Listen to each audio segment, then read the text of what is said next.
Welcome back, everyone. Sheepdog Smokey here, and this one is honestly something I'm surprised to see covered, even by a conservative fighter. It says it is a minor story in comparison to what's been all over the news recently, but it looks like a man rushed the stage during a Jordan Peterson talk at Liberty University, but it didn't end the way everyone would normally think it would. And while we're looking at this, ask yourself what Bernie or Hillary or Harris, Booker, Swalwell, Buttigieg, any of the people running for the Democratic nomination would have done had this happened at their rally.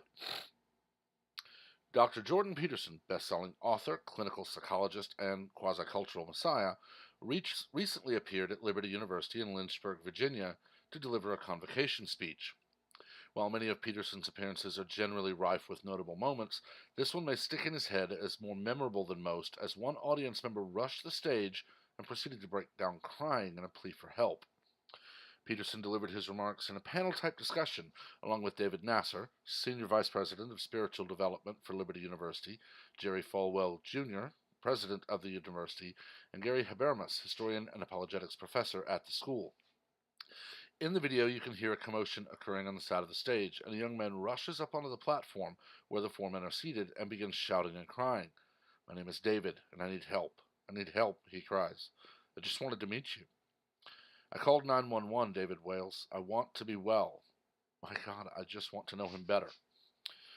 Instead of allowing security to escort the young man from the stage, Nasser immediately approaches David as the young man sinks to his knees and tells the young man that he is in the right place. Peterson follows suit and approaches David with comfort and open arms. Nasser immediately launches into a prayer for David and his healing, asking that God would heal him, that the Holy Spirit would work on him and for him, and that David would get the help he needs.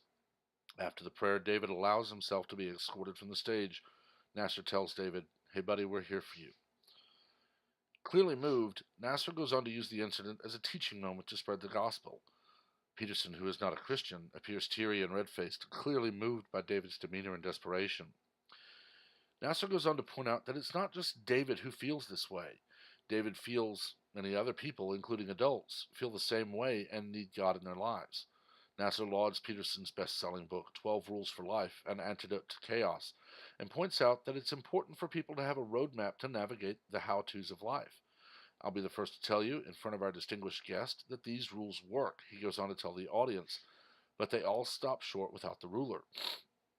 Despite not being a Christian, Peterson is visibly touched by the reception, the incident with young David, and the compassionate way the staff and students respect David and his troubles. In closing, Nasser goes on to ask Peterson how he could pray for the clinical psychologist. Peterson, clearly overcome by emotion once more, responds, saying that he would pray to avoid undue prices for mistakes he will inevitably make in his life. During the prayer, Nasser interjects another prayer request, praying that Peterson would one day find God and make his kingdom his home. And there is a link to the video, although you can see my browser doesn't like to play them. This is one that it's a breath of fresh air for me.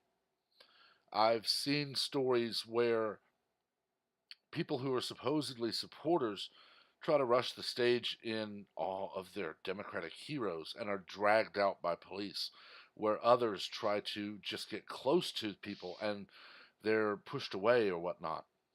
Meanwhile, we see stories like this, where someone rushes the stage at a convocation in a cry for help and they're embraced.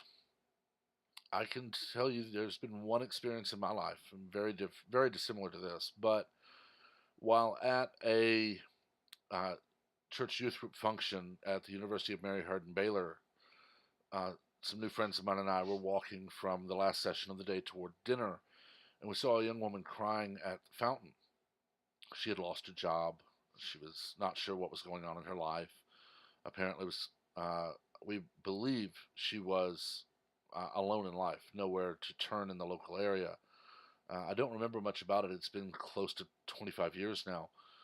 But we stopped and we talked to her. And we found out that she was just having blow after blow after blow hit her in life. So we asked her if we could pray with her, and she said yes, and we did. I gave her my Bible. I said, "Listen, this has helped me through so much, and I want you to have it."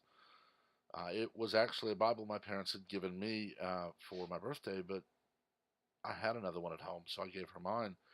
And we ended up convincing her to talk to the university president and the counselors there because we knew the staff at UMHB was very, very committed to the community, to people, to helping those who need help. And we believe she did. Uh, at the end of it, we found out that she was planning to try to end her life that night, and I hope she abandoned that because after we left, because we were required to be in, and we had gotten her in touch with some of the adults and counselors working there, we never saw or heard from her again. But it shows you what being aware of your surroundings and aware of the fight others may be going through in their lives can do. I met a young man when I was out one Friday night bar hopping in Fort Worth. He was a Navy enlisted man and was set to deploy just a few days later, but was pretty drunk and found out he didn't want to go because his parents were having problems and his girlfriend was going through stuff and all that. And we just sat and talked to him and we prayed with him and we sat with him until he was sober enough to call a cab. Luckily, he didn't drive that night. And I haven't seen him since. But when someone is hurting, often just talking to them, just letting them know I'm not just somebody who's going to walk past and look and then never look again. Knowing that someone cares enough just to talk to you, just to acknowledge you, can be an amazing thing in your life. I've gotten low myself. I was engaged to be married to a woman I loved dearly. And during the engagement, she called it off, told me she was never going to get married. I found out a few months later she had married someone, and then within a few months of that had passed away. And the first question was, why did she lie to me? Why couldn't she tell me she was sick?